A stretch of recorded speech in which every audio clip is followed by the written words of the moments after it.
ndị be abịa kwanụ ka ọ nọdụrụ nke na-eme ebe a nụnwa na nwanne esegidere okwu o wee rukwazie mgbe nwanne ya nwụrụ anwụ ekpe nwuodu udo nke bụ na ya bụ nwanne ya nwoke ebukoje moto nwanne ya nwoke na ozu nwanne ya nwoke dị ebe a na-echekwaba ozu sinsi wanye wee sị na aya akwakwa ozu na aya enyi nwanne ya nwoke nya na aya akwadoro ya akwa na aya enyi ya enyi na ya nọ na mọchụwarị wee leka na gịnị na-ese a sịkwa na nke anụnwa na-eme na Amichi nke dị na Nnewi South Local Gọọmenti Anambra Steeti na nwoke anụ nwụrụ n'afọ nwụrụ anwụ bụ onye nyere afịa wee dịka Chief Gabriel Ezeoke na ya bụ nwoke chizuru echizu n'ezienụ ka akwamozu ya dịka ebe a na-akwa amaghị na mmatị n'ọnwa aka ha aka ka mmatị n'ọnwa nọ na praịmarị skuulu akwamozu nwa nọ na praịmarị skuulu nwa nọ ka akwamozu nwoke a wee gbaa ọkụ na ife na-ese okwu bụ na nwoke a na-akwa kịta bụ Chief Gabriel Ezeoke na mgbe ọ kpatara ego ọnụbeghị nwaanyị ọ chọrọ ịlụ ụlọ na o je lụọ ụlọ na nwanne ya nwoke anụnwa ọ lụrụ ụlọ naanị ya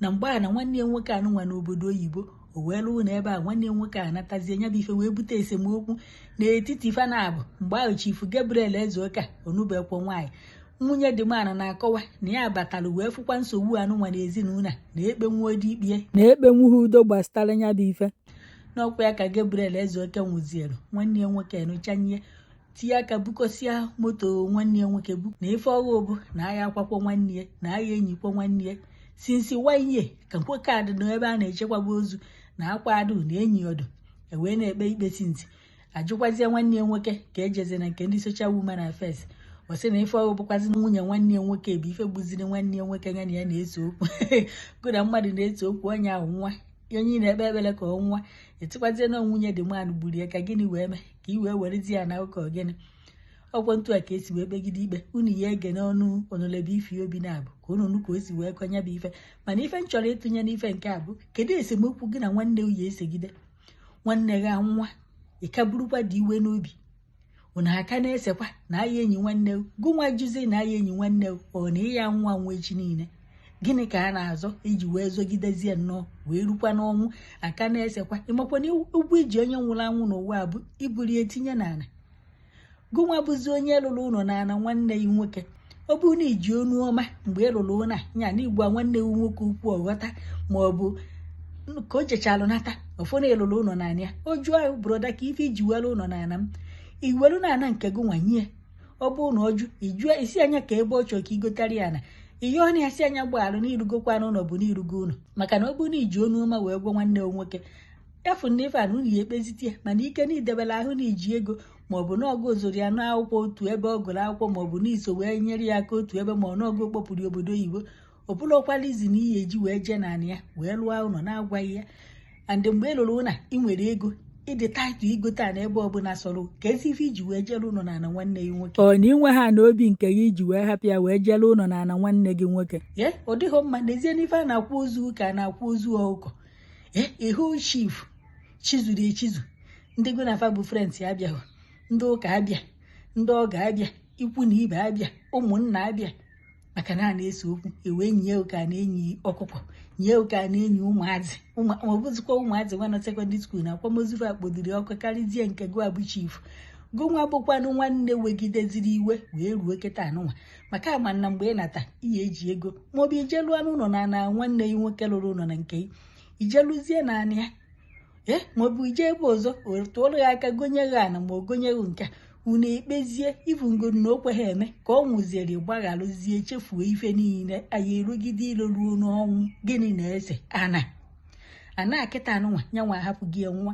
gị nwa jụrụ na aya enyi ya otu mbọchị ya ahapụkwa ana wee nwa unu eburu ilo na asị debere ụmụazị amaghị mgbe okwu na-esere unu oke nwunye nwoke ọnọghọ mgbe okwu na-ese iburu ibogwe ya n'ọnya gburu di ya ụmụ nwoke anụnwa famahụ mgbe go na nna fa na-ese okwu ụmụazị kwesịrị ihe ejikwa wee mere ụmụ ya famarụgwa na go na nna fa segidere okwu wee rukwa n'ọnwụ tewenu ịbụ ndị Igbo obi ya esike afọ ọjọọ amakwara m ife na-ese alejedirio mana ana ka a tiri na-ese okwu mana amazi m nke na nwanne ya ewegidezie nnọọ iwe wee ruo n'ọnwụ onweghị onye gbaghara ibie onye nke nwa alụrụ ụlọ na nwanne ya ihe ya ya onwe ya si ya ala ọmụ isi a na-atọkwa n'ebe akpọrọ ya butuo ama inwe ike ịtọ nwanne ya ka ya nwee ego ihe ịlụgo ụlọ naanị ọgụ chọrọ okwu were nwa ya ogwa ya okwu nwanne oyi eme understand mana ikowe aka n'elu na ị nwere ego na ịkarịrị ya ifugonu ka akwamozu udu gụbụ onye alụrụ ụlọ naanị ya ibutuo n'ụgbọala na nwanne gị ahụ gbuenu ịhapụzienụ ka akwa n'ozu ama nna gụ a na ya alụgo ụlọ na anụ ọzọ maọbụ ijeluo na n'obi nwanne maọbụ igolo a na lụọ ụlọ esigide eziokwu urukwa n'ọnwụ na ha ya akwazi ya ka o puo elu n'ụwa ka ogene ka ọ ka ghara enyi ya enyi ka ọ ka mkpụrụ obi ya ghara izu ike hei nwee ndị bụ obi akpọ nwee famili bụ Chineke ekwekwa n'ife ọjọọ.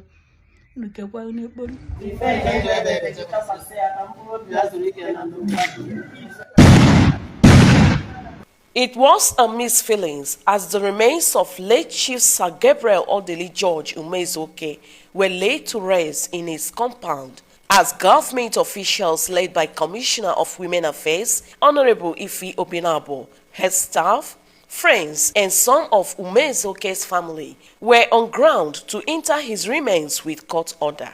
Recall that Chief Odili's body has been in the mortuary for over 1 year because his brother denied Chief Odili's wife access to her husband's compound and seized the cows. One lady came to us, Mrs. Umezuoke, that was last year. So complained that the husband's brother is insisting that she wouldn't be able to bury her husband, that her husband died. So we invited the man and all that. We've been going back and forth since last year. So the man was like, he refused to come. Then at the end of the day, we went to police. He came to police as well. Police invited him. So when he came, we tried to get the truth from him. So we couldn't get anything tangible. The woman said that before she got married to this particular man here, the deceased, before she got married to this man, that that particular person, brother-in-law, wasn't in good terms, talking terms with the husband, the late husband. Reason that she came in and met the problem. That the said brother-in-law built on the husband's land without permission. Before then, that the man was staying in abroad. Since last year, the man stayed in the mortuary for a year and. Okay, so we went to court. We got the first court order for us to go ahead and bury the man. The man now went to police, called police, went to CID, and started claiming that he is suspecting that the woman killed his brother. So he said, okay, that he did the autopsy. For the autopsy, he said he wouldn't pay for the autopsy. We were like, you are the ones requesting for this autopsy, so why wouldn't you pay? And at the end of the day, we said, okay, no problem. Let's still support this woman. We supported her. And then the day of the autopsy, you come, let's go for the autopsy. He started saying that he wouldn't want to see the corpse of the man, reason that they weren't in good terms, that the man will kill him if he sees the corpse of the man. Then the same person you didn't want to see the corpse, the same person you don't want the man to be buried and all that. So we started doing this. It wasn't easy at all, not easy at all. Until today, that was 3 days ago, we were able to secure another court order to go and bury. So we liaised with the police. Then we had to go and carry the corpse because the mortuary, the woman deposited her husband's corpse, refused to release this thing because police wrote to them that the thing was still under investigation. But to the glory of God, the AIG came into the case and said that as long as they've taken the parts they needed for the autopsy, that the man should be buried. I'm happy that today we've succeeded. Soludo is involved, the solution master. Under this administration of Soludo, this kind of thing won't happen. If not because of Soludo, we won't be here today because for him, he's a no-no. He's a no-no. Any kind of intimidation of a widow. Widows' rights law must be protected under Professor Charles Tukuma Soludo. Because if he's the kind that has all this chameleon character, maybe somebody will connect somebody that knows somebody, will be going here and there.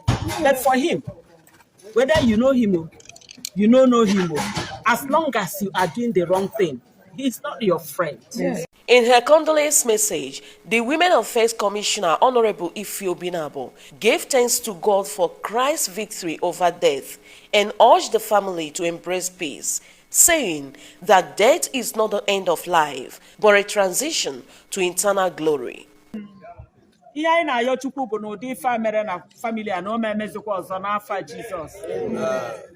Umezuoke bụ family ama ama. And there's something I will always want to tell myself. N'ụwa bụ gịnị? Ụwa Chukwu. Ọ na mmegidere anyị ihe lota n'ụwa bụ ụwa Chukwu na o nwere onye nwe ya. Omemu ndị nwaanyị kwuru etan. Somebody is in charge, there's owner of this world. And onye nwa bụ onye kere ụwa, Chukwu kere ụwa. And ọ bụrụ na anyị mara n'ụwa bụ ụwa Chukwu, maa na igwe niile ga-eje n'ụsụ. Na o nwere onye ga-epu ome n'ụwa. Ọ ga-enyere anyị aka in taking some decisions in our lives. Onwe ihe dịrị mmadụ na ibie, I think it's noble spiritually, physically. Ka onye anwa dị ndụ nata bịa nsogbu na udozie. Ịghọtago? Ọ bụrụ na anụgboro gị nwaanyị wrongly, bịa ka edozie ka dị ndụ. Ọ bụrụ na ọ dị wrong thing ka emere, ka edozie ka dị ndụ. Thank God for the administration of Soludo. Onye mekwuo the wrong thing, a ga-eme gịnị? A ga-prosecute ya. So, mana the issue of maybe onye nwa nwụzie, ebido nwebe problem. Onye nwụrụ anwụ, Chukwu kwuru na a ga-etinye ya n'ala. And even a corporal work of mercy, also the FIFA and anyị lụọ anya na-enweta ngozi dị n'ime ya. Kedu ka ihe anwa Chukwu nyere anyị, I decide turn say upside down. Instead of trying to help do this, Maria na ihe anyị na-eme bụ for God. And emezie ya anti ife Chukwu nwere, ọ bụrụ anti order ka anyị na-eme. Can't you see it's very wrong? And na emesie ya, o nwere onye kobere ndụ ya na ukpo. Enwere ike mgbọsị nke anyị uke. Enwere ike anyị anafelu, ọ bụrụ ndị mgbachi debere ụmụ anyị. So biko, eji m ohere a wee na-ayọ. Enwere ike today asị na ọbe ndị bụ Umezuoke ka ọ na-eme. Mana anyị jụọ onwe anyị ajụjụ na different places anyị nọ. Ị ga-afụ na o nwere ụdị ike esi ya na-eme n'ebe ahụ isi wee pụta. Ana m ajụ gị, nke anwa na-eme na be nna gị, nke anwa na-eme na be di gị, I want to ask you, kedu your action? Onye ọbụla gbara nkịtị bụ onye kwetara na arụ ga-adị. When you die, mana ị ga-asa ajụjụ ya. God mee ka anyị mata na ụwa nta niile bụ gịnị mmehie. Responding, some of the family members appreciate the state government for all the efforts made to bury their brother and prayed for his peaceful repose. Ekene ka na-ekene unu ebe ebugidogoro bunataluo ya. Ọ baa ọ bụghị oge ebu ka a na-etinye n'ala. Ha na-etinye n'ala bụ anụ a. Yes. Energy cannot be destroyed. No. Yes. Or ya transform. Ha na-etinye n'ala bụ anụ ahụ ka o lerie. Na onweghị onye che na ojikọ ebuka oji, nwere onye ji enu. Yes. Biko n'ofu aka ahụ kwa ọ mmanya ebutere unu nwa dịka omenala si dị soro unu ya. Nwanne ya ka mbụ ọ my elder cousin ka ọ bụ. Nne ya tọọ my father. So mana ọ na otu ihe si wee dị mgbe a sịkwa a na-ebunata ya mụnwa anọrọ ya. Because mụnwa gwa ha na mụnwa ya na mana ihe niile emego ka o si na ihe ka mkpagbu na ọbaga ana taa. Ọbaga ana ọbazie ana onye chọziri iri aja ebe enyi ya jere ọ bụ ma ịba ọbaga ana. Eze kpọghachi unu ogologo ndụ na-arụ isi ike. Ihe ọma niile Chineke debere unu n'ụwa ụmụ unu ga-enye unu n'aha Jizọs Kraịst. Ife a na-eme ọ bụrụ ife mwute ka ọ bụ mụ nwa mana ọhụrụ nkapa ezikene Chineke ekele oge anyị eme information not and say why today why supposed to not go to and say na no Amichi by 7:30 na mma and 7:30 na mma me pata nji gba ụzọ anwa ejina mani around 2:33 abatam the same palo ebe a na-agba ebe bụ ya nọrọ eniwe kwa nwoke ana asụ n'ọnwụrụ mgbe pụta ka mbe akwa na my in-law ọ na-amụ amụ sị hey my in-law isi na-asị na ịnwụ na-amụ amụ kunye m na nwere ike ikwu ọ bụsị fa sịmụ okwu okwuzi ọzọ last nchigharị ka m pụba mara nwaanyị na ọrụ ekwu okwu mabụ na ife nlọ sịgwa si osista mgbapụwa ka nsịkwa na ọdị ndụ na ọ nwụrụ anwụ kunye. In an interview, the wife of the deceased, Mrs. Umezuoke, described her husband, who passed away at the age of 76, as a kind and generous man, a peacemaker who touched countless lives, and prayed for Governor Soludo for bringing solution to her doorstep. Ana m ekele Chineke n'isi taa. Chineke onye nyere wee wepụta ife maka ọgbakọ wee na-enyela anyị bụ ụmụaka asị na Chineke ga-amala ebe o si akpafa ya na-elefa n'afa Jizọs. Mana Chineke yuzuru ọgbakọ nke Anambra steeti gọọmenti bụ Prọfesọ Charles wepụta wee mee ka Chineke kwuso niile nke ndị agha na-abụ ọmala ebe mkpa unu si bịa ya bụ olu unu ya n'ofu n'afa Jizọs. Amen. Praise, worship, special prayer, interment, and refreshment form the highlights of the burial. Jesus, thank you, oh. Thank you, thank you, oh. Thank you, Oh, thank you, oh. thank you, oh. All glory to your holy name, Lord Jesus, the most powerful, the most powerful, the most powerful. We thank you.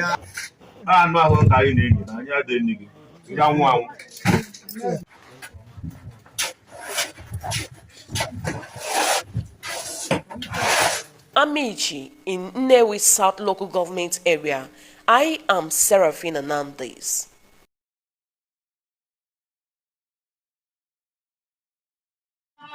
My Jesus is alive, forever is alive.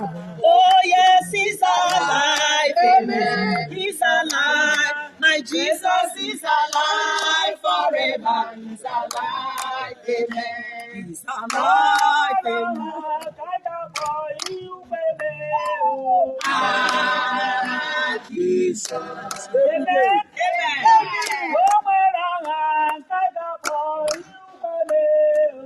Ah, Jesus. Ah, Jesus. Ah, Jesus. Yes, Lord. Ah, Jesus. Ah, Jesus. You could get me.